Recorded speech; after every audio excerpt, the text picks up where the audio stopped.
नमस्कार मित्रांनो, मुख्यमंत्री माझी लाडकी बहीण योजनेचे जे काही नवीन पोर्टल आहे, या पोर्टलवर आपले अकाउंट असणे हे गरजेचे आहे। तर येथे अकाउंट बनवण्यासाठी आता सध्या साइडला प्रॉब्लेम असल्यामुळे आपले अकाउंट यामध्ये क्रिएट होत नाही। तर सुरुवातीला आपल्याला काय करायचे आहे की येथे आल्याच्या नंतर आपल्याला आपला जिल्हा येथे सुरुवातीला निवडून पाहायचा आहे। तर येथे आपला जिल्हा आहे ते दाखवत नाही, त्यासाठी आपल्याला हे पेज रिफ्रेश करायचे आहे। रिफ्रेश केल्याच्या नंतर आपण पाहू शकतात की येथे आपला जिल्हा हा दाखवत आहे। तर आपला जिल्हा निवडल्याच्या नंतर आपल्याला आपला तालुका निवडायचा आहे। तालुका निवडल्याच्या नंतर आपल्याला आपले गाव येथे निवडायचे आहे।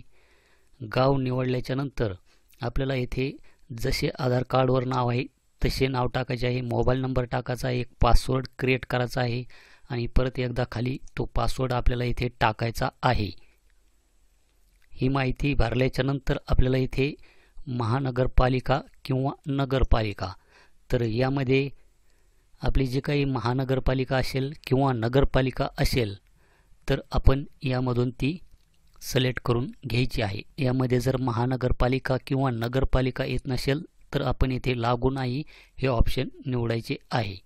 तर हे केल्याच्या नंतर आपल्याला इथे ऑथराइज्ड पर्सन, तर इथे क्लिक केल्याच्या नंतर आपण इथे पाहू शकतात सामान्य महिला, समूह संसाधन व्यक्ती म्हणजे CRP, अंगणवाडी सेविका, ग्रामसेवक, वार्ड अधिकारी, सेतू, महानगरपालिका, बालवाडी सेविका, अशा सेविका, आपले सरकार सेवा केंद्र जे असेल ते आपण यामधून निवडून घ्या। तर सेतू असेल तर सेतू निवडा। आपले सरकार सेवा केंद्र किंवा CSC असेल तर आपण हे ऑप्शन निवडू शकता। त्यानंतर येथे कार्यालयाचे नाव किंवा नंबर, तर आपण आपल्या दुकानाचे जे काही नाव असेल, आपले सरकार सेवा केंद्र म्हणजेच आपले CSC सेंटरचे जे काही नाव असेल ते आपण येथे टाकू शकता किंवा आपला CSC ID येथे टाकू शकतात। जर सेतू सुविधा हे जर आपण सेतू हे सिलेक्ट केलं तर आपण येथे आपल्या कार्यालयाचे नाव किंवा आपला जो काही सेतूचा ID असेल तो आपण इथे टाकू शकतात आणि यामध्ये रजिस्ट्रेशन हे करू शकता। तर यासाठी मी ऑलरेडीच हा व्हिडिओ बनविलेला आहे। तर मी येथे मोबाईल नंबर आणि पासवर्ड टाकून हा जो काही कॅप्चा दिसत आहे हा कॅप्चा टाकून येथे लॉग इन होतो। तर आपले लॉग इन येथे झालेले आहे। तर मित्रांनो, येथे आपल्याला या डॅशबोर्डमध्ये इंग्लिश आणि मराठी या दोन भाषा आपल्याला पाहायला मिळतील। तर मी मराठी भाषा येथे निवडलेली आहे। तर आपण जेवढे काही अर्ज येथे केलेले असतील तर ते आपल्याला येथे केलेला अर्ज यामध्ये दाखवले जातील। त्यानंतर येथे मुख्यमंत्री माझी बहीण लाडकी योजना याच्यावर जर क्लिक केलं तर अशा प्रकारची एक माहिती आपल्यासमोर येथे ओपन होईल। तर आपल्याला ज्या महिलेचा नवीन अर्ज भरायचा आहे तर आपल्याला इथे मुख्यमंत्री माझी लाडकी बहीण योजनेचा अर्ज आपल्याला इथे क्लिक करायचा आहे। येथे क्लिक केल्याच्या नंतर त्या लाभार्थी महिलेचा आपल्याला इथे आधार नंबर टाकून घ्यायचा आहे। आधार नंबर टाकल्याच्या नंतर आपल्याला सेंड OTP वर क्लिक करायचे आहे। तर OTP हा त्या मोबाईलवर गेलेला आहे, तो 6 अंकी OTP आपल्याला इथे टाकून व्हेरीफाय OTP वर क्लिक करायचे आहे। त्यानंतर आपल्या आधार कार्डवर जे नाव असेल, जन्मतारीख असेल आणि जो काही पत्ता असेल तो ऑटोमॅटिक येथे फेच होऊन येईल। त्यानंतर आपल्याला इथे वडील किंवा पतीचे नाव, त्या महिलेचे लग्न झालेले असेल तर आपण येथे पती हे सिलेक्ट करा। जर त्या महिलेचे लग्न झालेले नसेल तर वडील हे येथे सिलेक्ट करायचे आहे आणि इथे वडिलाचे नाव टाकायचे आहे। तर मी येथे पती हे करतो। त्यानंतर आपल्याला इथे पतीचे नाव टाकायचे आहे। त्यानंतर येथे महिलेचे लग्नापूर्वीचे नाव हे काही कंपल्सरी नाही, जे काही रेड स्टार मार्क आहे तर ती माहिती भरवणे आपल्याला कंपल्सरी आहे। त्यानंतर येथे वैवाहिक स्थिती, विवाहित आहे की अविवाहित आहे, विधवा आहे, घटस्फोटित आहे, जे असेल ते आपण येथे निवडून घ्यायचे आहे। त्यानंतर जन्मतारीख ही ऑटोमॅटिक येथे येऊन जाईल। त्यानंतर येथे आपण महाराष्ट्रात जन्माला आला आहात का, तर आपल्याला येथे होय करायचे आहे। जर आपला जन्म हा महाराष्ट्रात झालेला नसेल तर आपल्याला नाही हे ऑप्शन निवडायचे आहे। त्यानंतर येथे आधार कार्डानुसार अर्जदाराचा पत्ता अथवा महाराष्ट्राचा संपर्क पत्ता आणि इतर माहिती आपल्याला येथे भरायची आहे। तर येथे अर्जदाराचा जो काही पत्ता आहे हा ऑटोमॅटिक येथे फेच होऊन येईल। तर यामध्ये आपल्याला फक्त येथे जिल्हा निवडायचा आहे।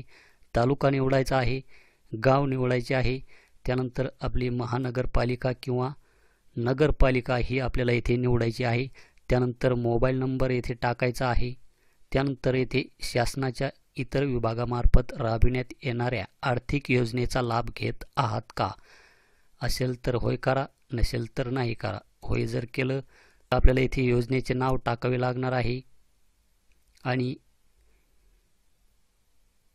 होय असल्यास दरमहा रुपये आपल्याला किती भेटतात ते आपल्याला येथे टाकावे लागणार आहे. त्यानंतर आपल्याला येथे अर्जदाराचे बँक खाते असलेल्या बँकेचा तपशील आपल्याला येथे द्यायचा आहे.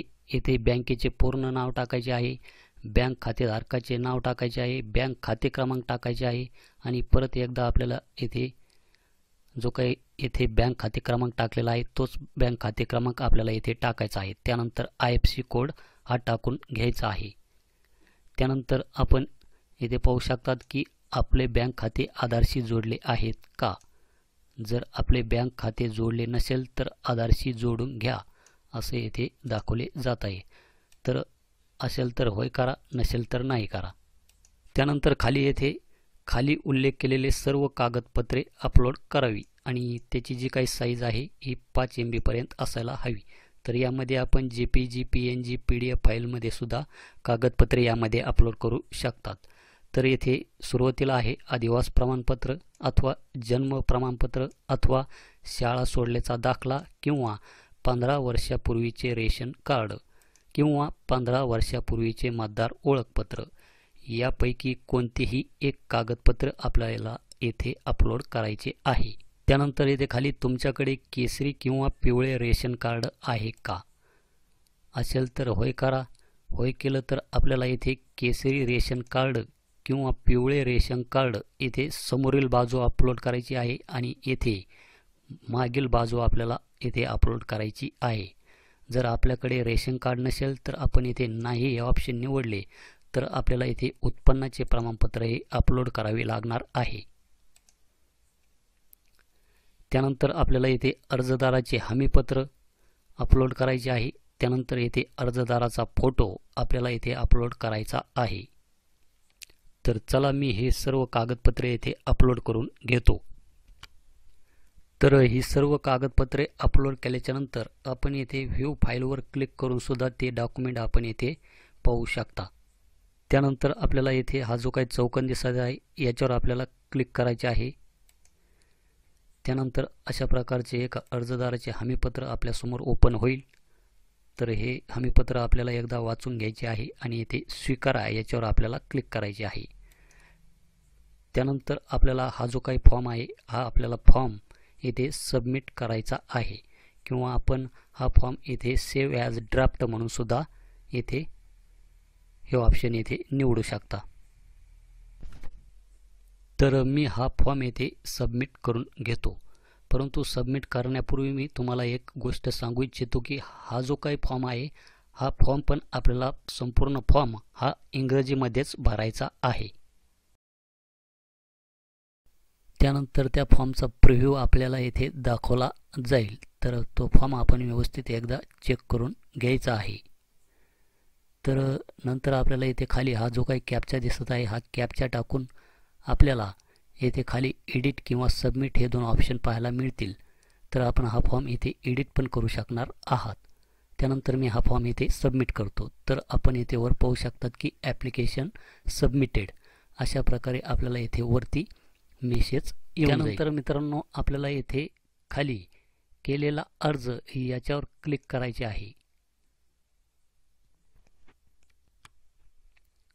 त्यानंतर आपल्याला येथे त्या लाभार्थीचे नाव दाखवले जाईल. त्यानंतर येथे ॲप्लिकेशन नंबर येथे दाखवला जाईल. त्या लाभार्थ्याचा फोटो येथे दाखवला जाईल. त्यानंतर येथे ॲप्लिकेशन स्टेटसमध्ये आपण पाहू शकतात की हे जे काही ॲप्लिकेशन आहे याचे स्टेटस पेंडिंग दाखवत आहे आणि येथे ॲक्शनच्या समोर येथे आपण जर क्लिक केलं